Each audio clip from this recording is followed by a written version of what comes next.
सभी को प्रणाम। हम पढ़ रहे हैं पुस्तक मैं क्या हूँ एक दिव्य ध्यान। आइए नेत्र बंद करें, परमात्मा को पुकार लगाएं और पूरे आत्मा से, पूरे दिल से, पूरे अंतःकरण से, तीनों शरीरों से पुकार लगाएं। अगर अभी भी कहीं कोई असमंजस है तो उनसे कहें कि हे प्रभु, अब सारा असमंजस दूर कर दो।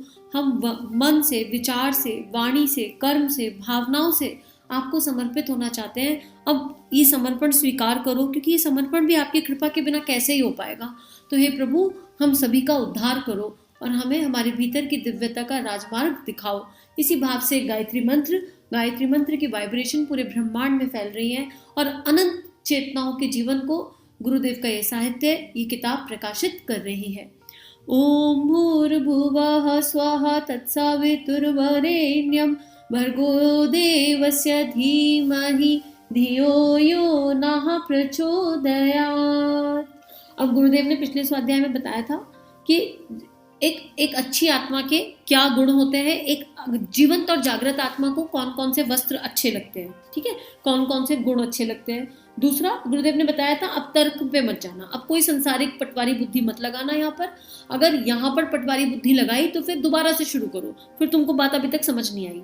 और तीसरा एक एग्जाम्पल गुरुदेव ने दिया था, और कलयुग में तो एक एग्जाम्पल और भी है। आपके पिता कौन है ये आपकी माँ ने आपको बताया है, इसलिए आपने मान लिया कि आपके पिता है। सीधी सीधी बात है, राइट। चलो साइंस प्रूफ करती है, लेकिन फिर भी हम वहां तर्क नहीं लगाते ना। जो माँ कहती है उसे मान लेते हैं कि माँ ने कहा है इसलिए मान लिया है। तो यहाँ पर भी गुरु रूपी माँ हमें कुछ बता रही है, तो क्या हम उस पर सहजता से विश्वास करके नहीं चल सकते? अगर हम यहाँ तक आए हैं तो इसका मतलब गुरु तत्व तो जीवन में है कहीं ना कहीं, वो किसी भी स्वरूप में हो। गुरु कोई व्यक्ति नहीं है, गुरु एक विचार है, एक शक्ति है, सशक्त शक्ति है, और हमारे बीच बीच में, हमारे अंतःकरण में जागृत है। तो अगर हम यहाँ तक आए हैं तो अब उस गुरु रूपी माँ को समर्पण करते हैं और जैसा वो कह रही है वैसा करते चलते हैं। अब गुरुदेव कह रहे हैं कि अब तर्क वितर्क को बाधा मत बनने देना, कुछ देर के लिए अपनी बुद्धि को विदा कर दो। विश्वास रखो, इन पंक्तियों का लेखक आपको भ्रम में फंसाने या कोई गलत हानिकारक साधन बताने नहीं जा रहा। उसका निश्चित विश्वास है और वह शपथ पूर्वक आपसे कहता है कि मेरे ऊपर विश्वास रखने वाले साधक, यह ठीक रास्ता है, मेरा देखा हुआ है, आओ पीछे पीछे चले आओ, आपको कहीं धकेला नहीं जाएगा, वरन एक ठीक स्थान पर पहुंचा दिया जाएगा। साधन की विधि में बार बार ध्यानावस्थित होकर मानस लोक में प्रवेश करो, अपने को सूर्य के समान प्रकाशवान सत्ता के रूप में देखो और अपना संसार अपने आसपास घूमता हुआ अनुभव करो। इस अभ्यास को लगातार जारी रखो और इसे हृदय पट पर गहरा अंकित कर लो तथा इस श्रेणी पर पहुंच जाओ कि जब आप कहें कि मैं, तब उसके साथ ही चित्त में चेतना, विचार, शक्ति और प्रतिभा सहित केंद्र स्वरूप चित्र भी जाग उठे। संसार पर जब दृष्टि डालो तो वह आत्म सूर्य की परिक्रमा करता नजर आए। कितना खूबसूरत गुरुदेव ने ध्यान के लिए एड ऑन दिया है, कितना सुंदर। और जिसने मार्ग देखा हो, जब वो मार्ग बता रहा हो और हम उस पर विश्वास कर ले तो फिर कोई दिक्कत कहाँ आएगी। जब हम किसी मेले में जाते हैं, कहीं पर भी जाते हैं, छोटे होते हैं तो अपने माता पिता के साथ जाते हैं, माता पिता जहाँ जहाँ ले जाते हैं उंगली पकड़ के वहाँ हम चले जाते हैं कि नहीं सहजता से। हम कोई क्वेश्चन करते हैं कि नहीं ये राइट है, वो लेफ्ट है। इनफैक्ट जब हम ट्रेन में चढ़ते हैं तो जिस ड्राइवर को देखा नहीं जाना नहीं उस पर भरोसा कर जाते हैं, ट्रेन में बैठ जाते हैं। हमको पता है कि हमने जहाँ का टिकट लिया है ये ड्राइवर हमको वहीं पहुँचाएगा, हमें अच्छे से पता है। बस में भी बैठते हैं तो हमें पता है कि ड्राइवर हमें वहीं पहुँचाएगा, और जबकि हम उसे जानते नहीं, क्योंकि हमने टिकट लिया है। तो यहाँ तो वो ड्राइवर हमको पकड़ के बिठा रहा है और हमने टिकट एक ही लिया है, क्या अपने भीतर जाने का टिकट ले रखा है। इस किताब को पढ़ के, इसकी हेडिंग सुन के अगर कोई ये ऑडियो सुन रहा है तो उसने टिकट खरीद लिया ना, उसके मन में जिज्ञासा है, मैं क्या हूँ, अच्छा इसको भी जानना है। जिज्ञासा आई, टिकट खरीद लिया। टिकट खरीदा तो कोई है जो आपको चला रहा है और आपके भीतर तक ले जाएगा। तो वो कह रहा है कि ये रास्ता मेरा देखा हुआ है और शपथ पूर्वक कह रहा है, महाकाल शपथ पूर्वक कह रहा है कि आपको अंधकार में नहीं डालेगा और हम सबको वो प्रकाश मिलकर ही रहेगा। लेकिन कब? जब हम कहना मानेंगे। और करना क्या है, अभी प्रैक्टिकल करके देख लो। ध्यान में जब जाएंगे तब जाएंगे। आपके जीवन की सबसे डिफिकल्ट जो सिचुएशन आपको लगती है उसको विजुलाइज करो थोड़ी देर के लिए। हम बैठे हैं यहाँ पर, ठीक। अब यहाँ पर मैं क्या हूं इसको याद करते हुए, मैं एक प्रकाशित शक्तिपुंज, मैं सविता।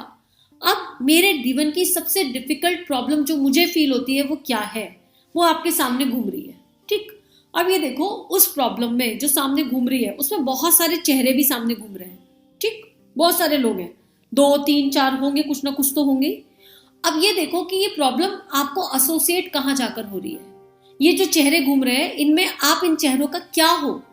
आप इनके बॉस हो, आप इनके एम्प्लॉय हो, आप इनकी माँ हो, आप इनके पिता हो, आप इनकी वाइफ हो, आप इनके हस्बैंड हो, आप क्या हो? आप क्या मान रहे हो खुद को यहाँ पर? अब ये प्रॉब्लम यहीं पर एसोसिएट हो रही है आके, जो आप मान रहे हो। लेकिन इस समय आपने जब मैं कहा, तो आप उस मैं में क्या कह रहे हो? मैं सत्यचित आनंद हूं, मैं सविता का प्रकाश हूं। तो उनकी वाइब्रेशन आप तक आएगी ही नहीं। क्यों? उनकी वाइब्रेशन तो जो आपने अपने आप को मिथ्या मान लिया था उस तक आ रही थी। And when you know you are not this, you are much beyond this. आपकी आइडेंटिटी इतनी छोटी नहीं है। हमारी आइडेंटिटी केवल एक बेटी, एक बेटा, एक पिता, एक माता, एक एम्प्लॉय, एक बॉस की नहीं है। We are much beyond this identity. और एक रिश्ते की वजह से हम सारे रिश्ते खराब क्यों कर देते हैं? फिर जब हम इसको बार बार फील करेंगे तो हमारा क्या होगा? अब हम वहां जिस चीज पर हमने प्रकाश डाला था, हम वहां से हट जाएंगे। हमने अपने मिथ्या मैं का प्रकाश डाला था। अब अगर आप एज अ बेटी दुखी हो, तो आपकी माँ सामने रोल प्ले कर रही है, राइट? और आप अपनी माँ से कुछ अपेक्षाएं करके बैठे हो, उसका मतलब दुख आपकी अपेक्षाओं को ही होगा केवल, और किसी चीज को नहीं हो सकता।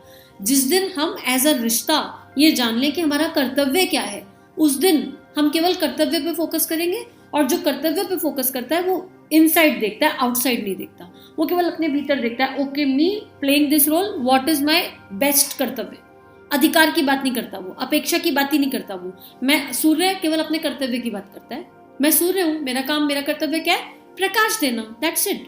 सूर्य is so much focused on what is important. और क्या है? समय से चलना। सूर्य का दूसरा गुण क्या है? समय से चलना। सूर्य कभी पलट के ये नहीं देखता कि मैंने प्रकाश भेजा तो किसने लिया, किसने नहीं लिया।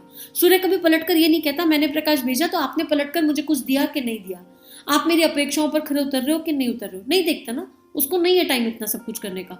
सूर्य इतना बिजी है अपने कर्तव्य कर्म को करने के लिए, निष्ठा के साथ, समर्पण के साथ देने के लिए, कि उसको बाकी कुछ याद ही नहीं है। तो मैं वो सूर्य हूं, तो मुझे बाकी मेरी कॉन्शियसनेस बाकी कहीं और क्यों जा रही है? और अब क्योंकि ये एनर्जी है तो इसको डाइवर्ट करना पड़ेगा। तो इसको कहाँ डाइवर्ट करना है? उस प्रकाश पुंज पर जो हाथ पकड़ के हमें लेकर जा रहा है। यानी आपके और आपकी दिव्यता के बीच में गुरु शक्ति है, उसका हाथ पकड़ लो कसकर, अपने हृदय पर अंकित कर लो। उस सविता का प्रकाश बन रहा है, उस सविता के गोल गोल प्रकाश के बीच में, उस गोल गोल प्रतिबिंब के सेंटर में अपने इष्ट को देखो और अपने इष्ट के चरणों को पकड़ो और आपके इष्ट का नाम जपो। और फिर आप देखो कि कितनी आसानी से इस अभ्यास के बाद आप ईज फील करने लगोगे। अभी तो ये केवल एक मानसिक लोक में एक चित्र बनाया है हमने, एक विजुअलाइजेशन क्रिएट किया है।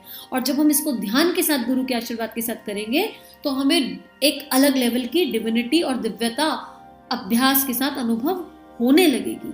अब गुरुदेव आगे क्या लिख रहे हैं, यहाँ तक आई होप सबको समझ में आया होगा। आप लोग जितना कमेंट करोगे उतना ये 2 वे कम्युनिकेशन हो जाएगा। सूक्ष्म में I know we all are connected. मैं क्योंकि अकेले ये स्वाध्याय कर ही नहीं सकती, ये मैं स्वाध्याय कर रही हूँ आप लोगों के साथ और कोई शक्ति करा रही है, तो ये स्वाध्याय हम लोगों के लिए हो रहा है। We as one, we as all together a group. तो अगर आप कमेंट्स करोगे, आपको कहीं पर कुछ नहीं समझ में आ रहा है, कहीं पर और डीप एक्सप्लेनेशन चाहिए या कुछ एड ऑन करना है, कुछ कंट्रीब्यूट करना है, तो आप बताओगे तो और ईजी हो जाएगा। अगर ध्यान के लिए आपको कोई धारणा मिली है, सब अभ्यास करेंगे तो सबको कुछ अनुभव अनुभूति होगा, तो आप वो शेयर करो। क्योंकि अभी हम ध्यान नहीं बना रहे, ध्यान के लिए जब यूनिवर्स कॉलिंग होगी तो नेक्स्ट ध्यान तब बनाएंगे। थोड़ा और पढ़ते हैं, थोड़ा और मानस पटल में जाते हैं और अपने मानसिक क्षेत्र में इन सब चीज़ों को विजुअलाइज होता हुआ सेल्फ से देखते हैं। ये प्रैक्टिस के लिए एक अच्छा सा म्यूजिक लगाना, कोई भी आप एक नेचर का म्यूजिक लगाना कोई, और उस म्यूजिक के साथ खो जाना और इस अभ्यास को कर कर देखना। You will feel connected by your own. और फिर गाइडेड पे भी जाएंगे, जैसे गुरुदेव ले जाएंगे वैसे चले जाएंगे, अपने को थोड़ा ना करना है, वो शक्ति करा रही है। आगे लिखते हैं गुरुदेव, एक पैराग्राफ ले लेते हैं, थोड़ा सा 2 मिनट शायद ऑडियो लंबा हो जाए, लेकिन एक पैराग्राफ। उपयुक्त आत्मस्वरूप दर्शन के साधन में शीघ्रता होने के लिए आपको हम एक और विधि बताते हैं। ध्यान की दशा में होकर अपने ही नाम को बार बार धीरे धीरे गंभीरता और इच्छा पूर्वक जपते जाओ। इस अभ्यास से मन आत्मस्वरूप पर एकाग्र होने लगता है। लॉर्ड टेनिसन ने अपनी शक्ति को इसी उपाय से जगाया था। वे लिखते हैं, इसी उपाय से हमने कुछ आत्मज्ञान प्राप्त किया है, अपनी वास्तविकता और अमरता को जाना है एवं अपनी चेतना के मूल स्रोत को अनुभव कर लिया है। कितना सुंदर आंसर बता रहे हैं गुरुदेव, लेकिन अभ्यास है, जितना प्रैक्टिस करेंगे उतना समझ में आएगा। तो आप और हम मिलके प्रैक्टिस करते हैं। क्यों गुरुदेव क्या कह रहे हैं कि जब हम इस ध्यान की गहराई में हो तो उस सविता का जो गोला है उसके बीच में अपना नाम लिखे हुए देखो बार बार। जैसे आपका नाम अगर जो भी है, आपका नाम मान लो रमेश है, तो रमेश रमेश रमेश रमेश रमेश रमेश जपते जाओ। अभी राम राम जपते हुए राम की दिव्यता तक पहुंच जाते हैं ना, क्योंकि एक इमेज क्रिएट होती है। अब जब आप अपना नाम बोल रहे हो रमेश इला, तो आपको ये चेहरा नहीं दिखाई देगा, इला ये चेहरा नहीं है, आपको वो सूर्य की सविता की दिव्यता दिखाई देगी। इला मीन्स दिस सूर्य, दिस सविता, दिस प्रकाश। और आप जब इला इला इला इला बोलते हुए अपना नाम बोलते बोलते उस सविता की अनंत गहराइयों में जाओगे, तो उस सविता का अनंत प्रकाश चेतना में प्रकाशित कैसे नहीं होगा। और धीरे धीरे इला का यह मिथ्या भ्रम मिट जाएगा कि मैं इला हूं। We will be out of this false loop. हम जिस फॉल्स लूप में अटक गए उससे बाहर आना ही होगा, तभी सतयुग जाएगा। अपने भीतर का सतयुग जगाना है तो मैं क्या हूं को तो जानना, अनुभव करना और जीना ही है। और जो लोग यहाँ तक आ गए उनको बहुत बहुत बधाई, उनको बहुत बहुत कॉन्ग्रेचुलेशंस। बड़ी कृपा से हम यहाँ तक आए। अगर आज इस बुक के 31 ऑडियो आप लोगों ने सुन लिए, और खाली सुने नहीं, अनुभव कर लिए, तो इसका मतलब कोई शक्ति तो है जो हम सबको मिलकर चला रही है।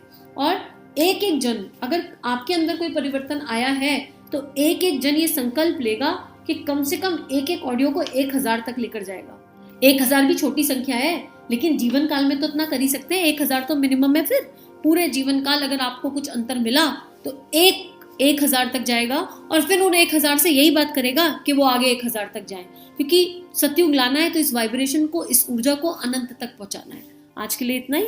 सभी को प्रणाम। सभी का जीवन गुरु तत्व के दिव्य सूक्ष्म सानिध्य में मंगलमय है।